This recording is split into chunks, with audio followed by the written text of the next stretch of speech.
Selamat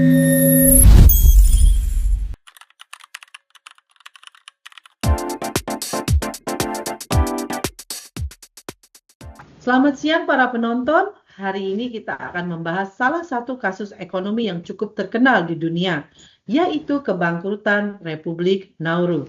Seperti yang kita ketahui, Nauru pernah menjadi salah satu negara terkaya di dunia berkat tambang fosfat yang dimilikinya. Namun, setelah sumber daya tersebut menurun, negara ini menghadapi berbagai masalah ekonomi dan sosial. Untuk membahas solusi yang paling tepat bagi Nauru, telah hadir bersama saya Presiden Republik Nauru Ibu Kania dan dua konsultan politik Ibu Dwi dan Ibu Stefani. Selamat datang semuanya. Terima kasih Lea, saya senang hadir dalam diskusi ini. Terima kasih atas undangannya. Senang bisa ikut berdiskusi hari ini. Baik, saya ingin memulai dengan Presiden Nauru Ibu Kania ya. Ibu, bagaimana kondisi yang sedang dihadapi negara Anda saat ini? Jadi saat ini Nauru masih menghadapi berbagai tantangan akibat ketergantungan yang terlalu besar pada industri fosfat di masa lalu. Ketika fosfat menjadi sumber pendapatan utama, perekonomian kami berkembang sangat pesat. Namun ketika cadangannya mulai habis, kami mengalami penurunan pendapatan yang cukup signifikan. Selain itu, kami juga menghadapi masalah keterbatasan lapangan kerja, ketergantungan ekonomi, dan kerusakan lingkungan akibat aktivitas pertambangan. Jadi, Bu, dapat dikatakan bahwa masalah utama Nauru bukan hanya soal ekonomi ya, tapi juga pembangunan jangka panjang. Betul sekali. Nah, hari ini kita akan membahas 3 alternatif kebijakan yang sering muncul dalam teori politik, yaitu politik penaklukan, politik kebebasan, dan politik pemberdayaan. Saya ingin meminta pendapat dari para konsultan terlebih dahulu ya. Ibu Dwi, bagaimana pandangan Anda mengenai politik penaklukan? Politik penaklukan pada dasarnya merupakan strategi memperluas kekuasaan atau pengaruh untuk memperoleh sumber daya tambahan. Jika dilihat dari perspektif sejarah, strategi ini memang pernah digunakan oleh banyak negara untuk memperkuat posisinya. Apakah strategi tersebut cocok, Bu, diterapkan oleh Nauru? menurut saya tidak. Nauru adalah negara kecil dengan sumber daya yang terbatas. Selain itu, dunia modern memiliki hukum internasional yang melindungi kedaulatan setiap negara. Karena itu, politik penaklukan bukanlah pilihan yang realistis maupun relevan. Saya setuju, bahkan jika strategi tersebut memungkinkan, biaya yang diperlukan akan sangat besar dan berpotensi menimbulkan konflik baru. Bagi Nauru, fokus utama seharusnya bukan memperluas wilayah, tetapi memperbaiki kondisi internal negara. Oh, jadi dapat disimpulkan bahwa politik penaklukan memiliki banyak kelemahan jika diterapkan pada kondisi Nauru saat ini. Benar sekali. Selanjutnya, bagaimana dengan politik kebebasan? Bu Stefani? Politik kebebasan menekankan pada kebebasan individu dan mekanisme pasar. Dalam pendekatan ini, pemerintah memberikan ruang yang luas bagi masyarakat dan sektor swasta untuk mengembangkan kegiatan ekonomi. Wow, kedengarannya cukup menarik ya. Apa kelebihannya, Bu? Kelebihannya adalah dapat mendorong inovasi, kreativitas, dan pertumbuhan ekonomi.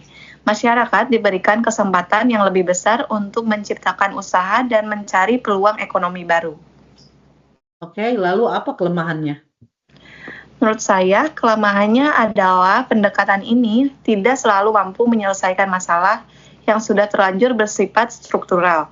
Dalam kasus Nauru, banyak masyarakat yang membutuhkan dukungan, pelatihan, dan pembangunan kapasitas terlebih dahulu sebelum mampu bersaing secara mandiri. Saya setuju. Jika pemerintah hanya memberikan kebebasan tanpa menyediakan dukungan yang memadai, maka kesenjangan dan ketergantungan yang sudah ada tetap berlanjut. Wow, menarik sekali. Berarti politik kebebasan memiliki manfaat, tetapi mungkin belum cukup untuk menjawab seluruh tantangan yang dihadapi Nauru ya. Ya, tepat sekali. Oke. Sekarang kita sampai pada pilihan terakhir, yaitu politik pemberdayaan. Mengapa banyak pihak menganggap pendekatan ini lebih cocok? Politik Pemberdayaan berfokus pada pengembangan kemampuan masyarakat agar mereka dapat mandiri dan berkontribusi terhadap pembangunan negara. Dalam konteks Nauru, ini berarti investasi pada pendidikan, pelatihan kerja, pengembangan keterampilan, dan penciptaan sektor ekonomi baru. Jadi fokusnya, Bu, adalah membangun manusia, bukan membangun ekonomi. Betul, karena pada akhirnya sumber daya alam bisa habis, tetapi kualitas sumber daya manusia dapat terus berkembang.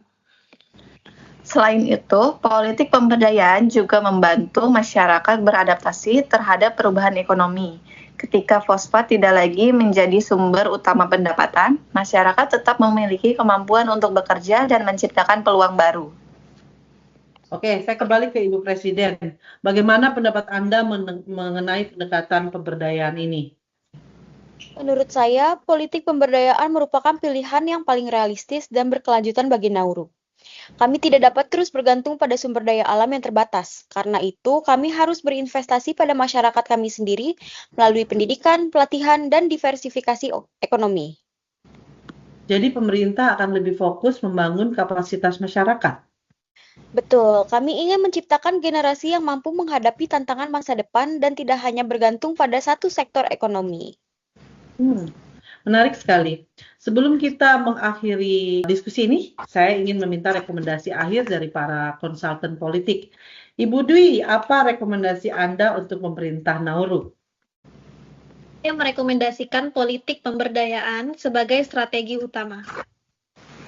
Politik penaklukan tidak realistis untuk diterapkan. Sedangkan politik kebebasan saja belum cukup untuk mengatasi berbagai permasalahan yang dihadapi Nauru.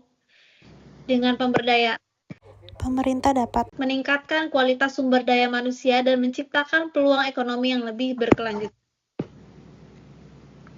Ibu Stefani, apakah Anda memiliki pandangan yang sama?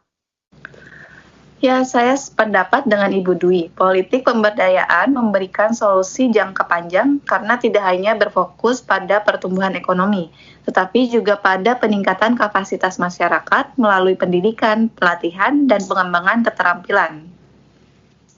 Oke, terima kasih atas rekomendasinya, Ibu Presiden. Setelah mendengarkan berbagai masukan dari para konsultan, bagaimana tanggapan pemerintah Nauru? Oke, masukan yang disampaikan sangat relevan dengan kondisi yang kami hadapi saat ini. Pemerintah Nauru menyadari pentingnya membangun kemandirian masyarakat dan mengurangi ketergantungan pada satu sumber pendapatan. Oleh karena itu, pendekatan pemberdayaan akan menjadi salah satu fokus utama dalam upaya pembangunan dan pemulihan ekonomi bagi negara kami. Baik, dari diskusi hari ini, kami dapat menyimpulkan bahwa di antara politik penaklukan, politik kebebasan, dan politik pemberdayaan, pilihan yang paling cocok untuk mengatasi krisis Republik Nauru adalah politik pemberdayaan. Pendekatan ini dinilai mampu membantu masyarakat menjadi lebih mandiri, memperkuat sumber daya manusia, dan menciptakan fondasi pembangunan jangka panjang. Terima kasih kepada Presiden Nauru, Ibu Kania, dan para konsultan politik, Ibu Dwi dan Ibu Stefani yang telah hadir dalam diskusi hari ini ya. Terima kasih, Bu Lea. Terima kasih, Bu Lea. Terima kasih juga. Saya pamit undur diri dan sampai jumpa pada diskusi berikutnya.